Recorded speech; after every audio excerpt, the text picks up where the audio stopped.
Chapter 1. The Life You Never Notice You're Living. Most people think the biggest moments in life announce themselves. A graduation, a wedding, a promotion, a phone call that changes everything. But that's almost never how life works. The moments that shape us are usually so ordinary that we don't recognize them until years later. It's a random Tuesday, a conversation you almost didn't have, a decision that feels too small to matter, or a quiet realization that visits you while the rest of the world keeps moving. Looking back, I can trace the direction of my life to one of those moments. The strange part is, when it happened, I almost ignored it. There was a period in my life when every day felt identical. Not terrible, not exciting, just predictable. The alarm would ring, I'd reach for my phone before my eyes were fully open. 30 minutes disappeared without me noticing. News headlines, messages, videos, more scrolling, then coffee, work, lunch, more work, dinner, another evening telling myself tomorrow would be different, and then sleep. At the time, I didn't think there was anything wrong with that. After all, everyone around me seemed to live the same way. Busy, connected, always doing something. Yet somehow I ended every day with the same quiet feeling that something was missing. It wasn't sadness. It wasn't depression. It was harder to describe than that. It felt like I was always rushing towards something without ever arriving. One evening, after another long day, I decided to take a walk. Not because I was trying to improve my life, mostly because I couldn't stand looking at another screen. The streets were almost empty. The sun had already disappeared behind the buildings, leaving the sky painted in deep shades of blue and orange. There was something strangely peaceful about seeing the city slow down. People carrying groceries home, an elderly couple sitting silently on a bench, a father teaching his daughter how to ride a bicycle. None of them seemed to be in a hurry. Meanwhile, my mind was racing, thinking about emails, deadlines, goals, things I hadn't done, things I should have started months ago. Even while walking outside, I wasn't really there. My body was moving. My thoughts were somewhere else. And that's when I noticed an old clockmaker's shop tucked between two modern storefronts, the kind of place you would walk past 100 times without ever going inside. The lights were still on. Tiny clocks filled the window, some elegant, some worn by decades of use, some so old they looked like they belonged in a museum. For reasons I still can't explain, I stepped inside. The shop was almost completely silent, except for one thing. Tick, tick, tick. Hundreds of clocks, each one moving at its own rhythm, some faster, some slower. Together, they created a sound unlike anything I'd ever heard. Behind the counter stood an older man carefully repairing the gears inside a pocket watch. He didn't look up immediately. He simply smiled and said, "Take your time." No one had said those words to me in weeks, maybe months. Take your time. 3 simple words, yet they felt completely foreign. Because somewhere along the way, I'd forgotten how. I wandered through the shop, studying the clocks. Some of them had stopped completely. Others had cracks in the glass. A few looked brand new. Every one of them measured time, but none of them experienced it. That thought stayed with me. We spend our lives measuring time, minutes, hours, birthdays, deadlines, calendars. But how often do we actually experience the moments those numbers represent? How many dinners have we eaten while staring at a screen? How many conversations have we half listened to because we were already thinking about the next task? How many sunsets have ended before we even noticed the sky had changed color? It suddenly occurred to me that I had become incredibly efficient at living without truly paying attention to my life. The old man finally walked over holding the repaired watch. Without saying a word, he placed it gently in my hand. It was surprisingly heavy. "Do you know what's interesting about old watches?" he asked. I shook my head. "They don't make time. They simply remind us that it's passing." He let the sentence hang in the air. Then he added, "Most people confuse the two." I didn't fully understand what he meant. Not yet, but something about those words followed me long after I left the shop. Walking home, the city looked exactly the same. The traffic hadn't changed, the buildings hadn't changed, the people hadn't changed. But I started noticing things I had ignored for years. The sound of leaves moving in the evening wind, the laughter from a nearby cafe, the smell of fresh bread from a bakery preparing for the morning. None of these things were new. They had always been there. The only thing that had changed was my attention. And sometimes attention is the beginning of transformation. That night, I couldn't sleep. Not because I was anxious, because one question kept repeating in my mind. If I've been so busy measuring my life, have I forgotten how to actually live it? It was a simple question, but the answer would take me on a journey I never expected. One that would change the way I thought about time, ambition, and what it really means to live a meaningful life. The morning after. Nothing looked different. The same alarm, the same apartment, the same coffee mug sitting on the kitchen counter, the same inbox waiting for me. If someone had looked at my life from the outside, they wouldn't have noticed a single change. But inside, something had shifted. For the first time in years, I couldn't stop thinking about time. Not the time displayed on a clock, the time I was quietly giving away without realizing it. I reached for my phone like I always did, unlocked it, opened one app, then another. Before I knew it, 23 minutes had disappeared. 23 minutes, not enough to change your life. At least that's what we tell ourselves. But what if that's the lie, the math we never do?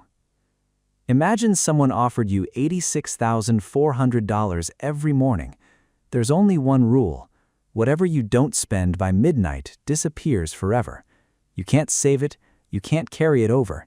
Every new day starts with a fresh balance. Most of us would spend it carefully. We'd protect it.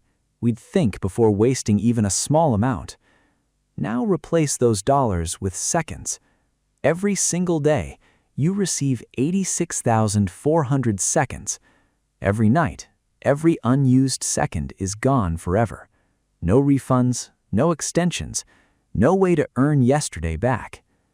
And yet, we guard our money far more carefully than our time. We think twice before spending $50, but we think almost nothing about spending 3 hours distracted by things we won't even remember next week. The older I get, the stranger that seems, the busy life. For years, I believed being busy meant I was making progress. My calendar was full, my to-do list was endless. People would ask how I was doing. I'd smile and say, busy, as if it were a badge of honor. But one afternoon, while cleaning my desk, I found an old notebook. Inside were goals I'd written nearly 4 years earlier. Learn another language, read 20 books, visit my grandparents more often, start creating, exercise consistently. Almost every goal was still unfinished, not because I didn't care, because I'd been too busy doing things that didn't matter nearly as much. That realization hurt, not because 4 years had passed, because I couldn't clearly explain where they had gone. When life becomes a checklist. Somewhere along the way, many of us stop living life and start managing it. Wake up, answer emails, complete tasks, pay bills, run errands, sleep, repeat. Days become checklists, weeks become routines, years become habits. Then one afternoon, someone asks, "Can you believe it's already July?" Or December? Or another birthday? And you genuinely don't know where the time went. Maybe time didn't move faster. Maybe we simply stopped paying attention. Psychologists call this the routine effect. When every day looks almost identical, our brains store fewer vivid memories. Months blur together. Entire years feel compressed. Not because life sped up, but because nothing interrupted the pattern enough to make it memorable. That thought stayed with me. Maybe the goal isn't to have more time. Maybe the goal is to create days worth remembering, a train ride. A few weeks later, I found myself on a train traveling across the countryside. It wasn't a long trip, just enough time to watch the landscape change out the window. Across from me sat a little girl, maybe 8 or 9 years old. She spent nearly the entire journey staring outside. Every few minutes, she'd point excitedly at something. Horses. A river. Look at that castle. Her mother smiled each time, patiently looking wherever her daughter pointed. I couldn't help noticing something. The little girl wasn't waiting for the destination. She was enjoying the ride. Meanwhile, nearly every adult on the train, including me, was staring at a phone, answering messages, watching videos, checking emails. The scenery outside might as well not have existed. I wondered, when did we stop noticing the world? At what age do we trade curiosity for efficiency, the waiting game? The truth is, most people aren't really living in the present. We're living in the future. I'll be happy when I graduate, when I get promoted, when I lose the weight, when I find the right relationship, when I make more money, when life becomes less stressful. Those goals aren't wrong. Ambition isn't the problem. The problem is believing happiness always exists on the other side of the next achievement. Because every time we reach one milestone, our minds quietly create another. The finish line keeps moving, not because life is unfair, because the human mind quickly adapts. What once felt extraordinary soon becomes normal. Then we chase the next thing, and the next. Without realizing, we're spending our entire lives preparing to live, instead of living. The coffee shop. One rainy afternoon, I sat alone in a small coffee shop with a notebook in front of me. No laptop, no headphones. Just silence. At first, it felt uncomfortable, almost empty. I had become so used to constant stimulation that quiet felt unfamiliar. Then, something interesting happened. My thoughts slowed down. For the first time in months, I wasn't reacting to notifications. I wasn't consuming someone else's opinions. I wasn't comparing my life to carefully edited moments online. I was simply thinking. Really thinking. Questions began appearing on the page. What do I actually enjoy? When was the last time I felt completely present? What would I regret if nothing changed over the next 10 years? The answers didn't come immediately, but asking the questions changed something. Because the quality of our lives is often shaped by the quality of the questions we ask ourselves. The real cost. We often think distractions cost us productivity, but productivity isn't the biggest thing they steal. They steal awareness. A conversation half listened to, a meal barely tasted, a sunrise ignored, a child asking you to look at something wonderful while your eyes stay fixed on a screen. Life rarely disappears all at once. It fades in tiny, forgettable moments. Moments we assume we'll have again. Until one day, we don't.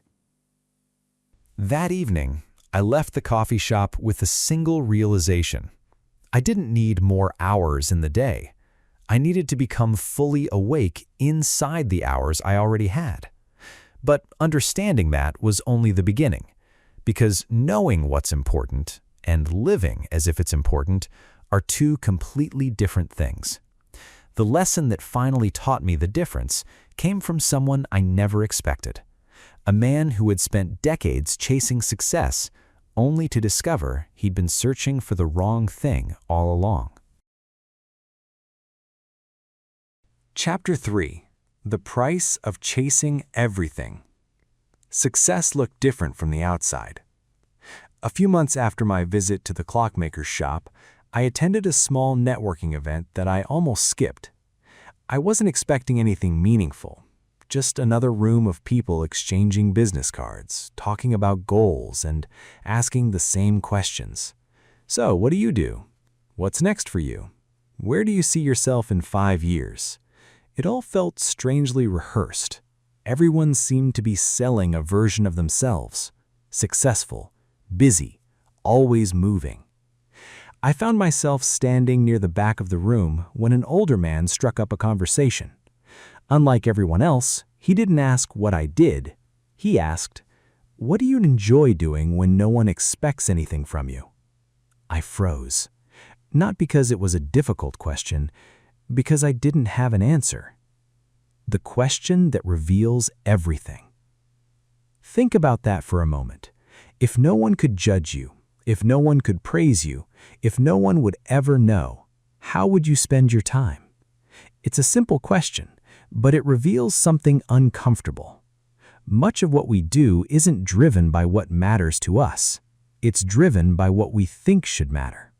Status, recognition, approval. We're social creatures. There's nothing wrong with wanting to be respected, but somewhere along the way, many of us begin living for an audience that isn't even paying attention. We buy things to impress people who are too busy worrying about their own lives to notice. We chase titles because they sound impressive at family gatherings. We measure our worth using standards we never consciously chose. And slowly, without realizing it, we begin building a life that looks successful from the outside, but feels strangely empty from within. His story. David introduced himself simply as David. He had spent more than 30 years building a successful company, the kind of success most people dream about. A beautiful home, financial security, awards on the wall. His calendar had been booked months in advance. From the outside, he had everything. Then he smiled. "The strange thing," he said, "is that I barely remember those years." I looked at him surprised. He continued, "I remember chasing the next deal, the next promotion, the next number. But I don't remember many ordinary Tuesdays. I don't remember sitting with my daughter after school. I don't remember noticing spring arriving. I don't remember laughing without looking at my watch." He paused. "I remember building a career. I'm not sure I remember building a life." Those words settled into the silence between us. The invisible trade. No one wakes up one morning and decides to trade their life for busyness. It happens gradually. One late night at work, one weekend sacrificed, one missed dinner, one postponed vacation, one promise to yourself that says, "I'll slow down after this project." Then another project comes, and another. Years pass. The habit of postponing life becomes so normal that we stop questioning it. We tell ourselves we're making sacrifices for the future. Sometimes that's true, but there's a question we rarely ask. What if the future we're sacrificing for eventually arrives and we've forgotten how to enjoy it? The park bench. A week after meeting David, I found myself sitting alone in a park. It was early evening. The air was cool. Children were playing soccer nearby. A woman was reading beneath a tree. An older couple shared a sandwich without saying much at all. They simply sat together, comfortable in the silence. I noticed something I had overlooked for years. None of these people appeared to be in a hurry. Not because they had fewer responsibilities, because for that moment, they had chosen to be exactly where they were. I couldn't remember the last time I had done the same. Even when spending time with friends, part of my mind was already thinking about tomorrow. Even during vacations, I was checking emails. Even while watching a sunset, I found myself reaching for my phone to capture it instead of simply experiencing it. Somehow, I had become a spectator in my own life, always documenting, always planning, rarely present. What we're really searching for. Most people believe they're searching for success, but I don't think that's true. I think we're searching for something success promises to deliver: peace, freedom, belonging, security, the feeling that we've done enough. The problem is that no achievement can permanently provide those feelings, because once the excitement fades, we're left with ourselves again. That's why some people have very little and still seem deeply content, while others have everything they once dreamed of, yet remain restless. The destination was never the problem, the expectation was. We expected success to answer questions only we could answer ourselves. The 3 jars. David told me about an exercise he began doing after retiring. Every Sunday evening, he imagined his week as 3 empty glass jars. The first jar represented achievement, work, goals, progress. The second jar represented relationships, family, friends, conversations. The third jar represented wonder, walking without a destination, reading, music, nature, quiet. Then he asked himself a simple question.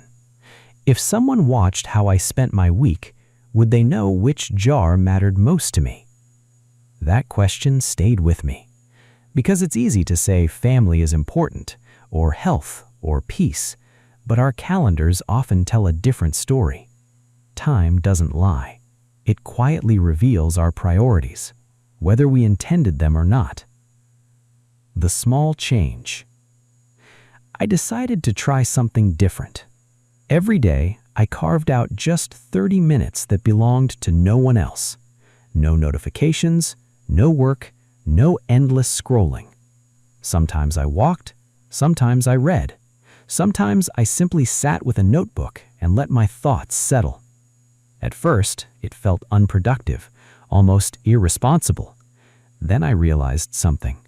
Those 30 minutes weren't taking time away from my life, they were giving it back. Because when you're constantly reacting to the world, you rarely hear your own voice. Silence isn't empty. It's where clarity begins. The moment everything clicked.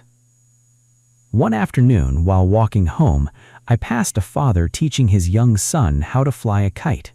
The boy kept falling. The kite refused to stay in the air. Again and again he tried. Then, suddenly, the wind caught it. The kite climbed higher. The little boy laughed with pure joy. The father wasn't looking at his phone. He wasn't checking the time. He wasn't thinking about tomorrow. For those few minutes, he was exactly where life was happening. And I realized something. Maybe the richest moments of our lives aren't the ones we plan. Maybe they're the ones we make space for. Before I left that networking event, David said one final thing. It was only a single sentence, but it completely changed how I think about the future. He said, "At the end of your life, you won't wish you'd answered one more email." I laughed when I first heard it. Later that night, I realized it wasn't a joke, it was a warning. And it forced me to ask the hardest question I'd ever asked myself. If today were repeated for the next 10 years, would I be proud of the life I was building? The answer led to the final lesson, one that changed not only how I spend my time, but how I define a life well lived. Chapter 4. The Life You'll Remember. That night, after leaving the networking event, I didn't turn on the television. I didn't scroll through my phone. I didn't distract myself. Instead, I sat in the dark with one question echoing through my mind. If today were repeated every day for the next 10 years, would I be proud of the life I was living? At first, I wanted to answer yes. After all, I was working hard, paying my bills, staying productive, doing what society tells us responsible adults should do. But the longer I sat with the question, the more uncomfortable it became, because I wasn't really answering it. I was defending myself. And those are two very different things. The truth was harder to admit. I wasn't unhappy because my life lacked meaning. I was unhappy because I had stopped noticing the meaning that was already there. The myth of someday. There's a quiet promise most of us make without realizing it. Someday, I'll slow down. Someday, I'll spend more time with the people I love. Someday, I'll start painting. Someday, I'll take that trip. Someday, I'll finally feel alive. But someday is a strange place. No one ever arrives there. It keeps moving, just like the horizon. The closer you get, the farther away it seems. Life has a way of convincing us that what's most important can always wait one more week, one more month, one more year, until we wake up and realize those years didn't disappear all at once. They vanished one ordinary day at a time. A letter I found. A few weeks later, while helping my parents clean out old boxes in the attic, I found something I hadn't seen in years. A handwritten letter from my grandfather. He'd written it shortly before he passed away. Most of it was simple. Stories about family, advice about work, little jokes only he would make. But near the end, there was one paragraph that stopped me. He wrote, "When I was young, I thought life would be remembered by the biggest days. Now that I'm old, I hardly think about those at all. I remember quiet breakfasts, long walks, conversations on the porch, your grandmother laughing at something that wasn't even funny. Those ordinary moments became my life." I read those words 3 times, not because they were complicated, because they were true. We spend so much energy chasing extraordinary moments that we forget life is mostly made of ordinary ones. What people regret. There's something fascinating about speaking with people who have reached the later chapters of their lives. When they're asked what they regret, the answers are surprisingly consistent. They rarely say, "I wish I'd worked another Saturday," or "I wish I'd answered more emails." Instead, they talk about time, the people they lost touch with, the risks they never took, the hobbies they abandoned, the sunsets they rushed past, the conversations they assumed they could have later. Regret isn't always about what we did. More often, it's about what we kept postponing. The day I left my phone at home. One Saturday morning, almost by accident, I left my phone at home before going for a walk. At first, I panicked. I reached for my pocket every few minutes, as though I had forgotten something essential. Then, something unexpected happened. The world became louder. Not noisier, clearer. I noticed birds I had never heard before, the sound of bicycle tires rolling across the pavement, the smell of rain drifting in before the clouds arrived, an old man feeding pigeons, a little girl chasing bubbles across a park. None of these things were extraordinary. They were simply there, waiting for someone to notice. I couldn't help wondering how many beautiful moments I'd walked past over the years because my attention had been somewhere else. What the clockmaker really meant. Months had passed since my visit to the little clock shop. One afternoon, I decided to stop by again. The shop was still there. The clocks still ticked. The same quiet filled the room. The old clockmaker recognized me immediately. "I've been thinking about what you said," I told him. He smiled. "Which part?" You said clocks don't make time. They remind us it's passing. He nodded. Then he looked around at the hundreds of clocks lining the walls. You know, he said, people think these clocks are here to measure hours. They're not. They're here to remind people that every hour becomes a memory. He gently picked up an old pocket watch from the workbench. It doesn't matter how expensive the watch is. It doesn't matter how accurate it is. What matters is what you choose to do while it's ticking. For a moment, neither of us spoke. The room was filled only with the sound of gears quietly turning. Tick, tick, tick. For the first time, I truly understood. Time isn't our enemy. Unnoticed time is. The simple truth. We often imagine that changing our lives requires dramatic decisions, moving across the country, starting a new career, completely reinventing ourselves. Sometimes those things happen, but more often, a meaningful life is built much more quietly.